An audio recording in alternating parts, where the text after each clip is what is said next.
আসসালামু আলাইকুম, সবাই কেমন আছেন? আশা করি আলহামদুলিল্লাহ ভালো আছেন। আমিও ভালো আছি। তো আজকে অনেক দিন পর সৌদি আরবের একটা মরুভূমিতে আসলাম।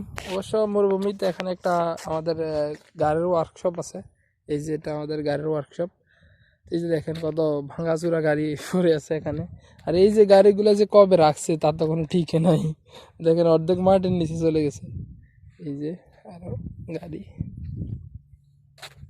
আর এখানে স্পেশাল এই যে একটা জিনিস দেখেন, ওট একদম মরুভূমি, আশেপাশে কিছুই নেই, মরুভূমি। আর ওই সামনে হচ্ছে সাগর, নীল পানি দেখা যাইতেছে, দেখেন অনেক সুন্দর। আর এই যে উট, দেখেন মাশাল্লাহ কত সুন্দর উট।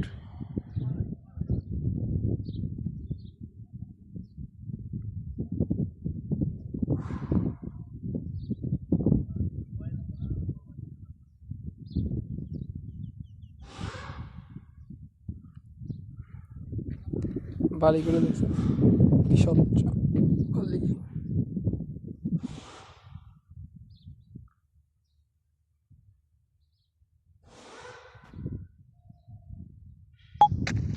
আর আপনাদের একটা জিনিস হচ্ছে কি জানেন, এই যে গাড়িগুলো দেখতেছেন না, অনেক পুরাতন পুরাতন এই গাড়িগুলা ওয়ার্কশপে সামনে পড়ে আছে। তো এই গাড়িগুলো কিন্তু এক দুই দিন না, বছর বছরের পর বছরে এইসব জায়গায় দাঁড়াই আছে। এই যে দেখেন আরো একটা টায়ারের অবস্থা দেখেন, মানে কোনো কিছুই নেই, সব কিছু নেই। এই গাড়ির ভিতরে দেখেন কি অবস্থা। এই যে কি অবস্থা দেখেন, একদম বছরকে বছর পরে আছে। তো এই গাড়িগুলো আসলে এখানে কাজ করার জন্য আনেন। সৌদিরা কি করে, আপনার কিছু গাড়ি আছে যেগুলোর উপরে মনে করেন অনেক জরিমানা আস্তে আস্তে আস্তে আস্তে 40-50 হাজার রিয়াল পর্যন্ত জমা হয়ে যায়। যে তার গাড়ির দাম, গাড়ির থেকে তার জরিমানা বেশি, গাড়ির মূল্য থেকে জরিমানা বেশি, গাড়ির কোনো সমস্যা, তখন কি করে এসব কোনো একটা ওয়ার্কশপ বা মরুভূমির মাঝখানে এনে ফেলে চলে যায়।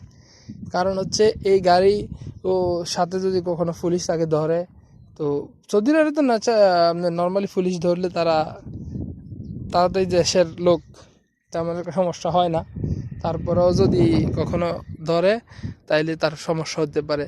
তো এই কারণে গাড়িগুলো মূলত এরকম ফালায় যায়, যে স্ক্র্যাপ হিসাবে পরে হয়তো ওয়ার্কশপে বিক্রি করে দেয়, নতুবা মনে করেন এই এমনি পড়ে থাকে বছরকে বছর, তার কোনো ঠিক ঠিকানা নেই।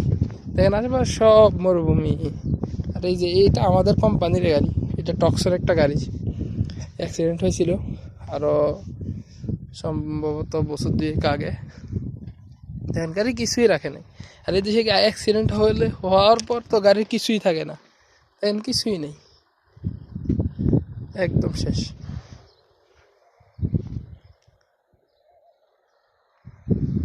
কিছুই নেই, কিছুই বাকি নেই এটাতে, একদম পুরা শেষ সব কিছু।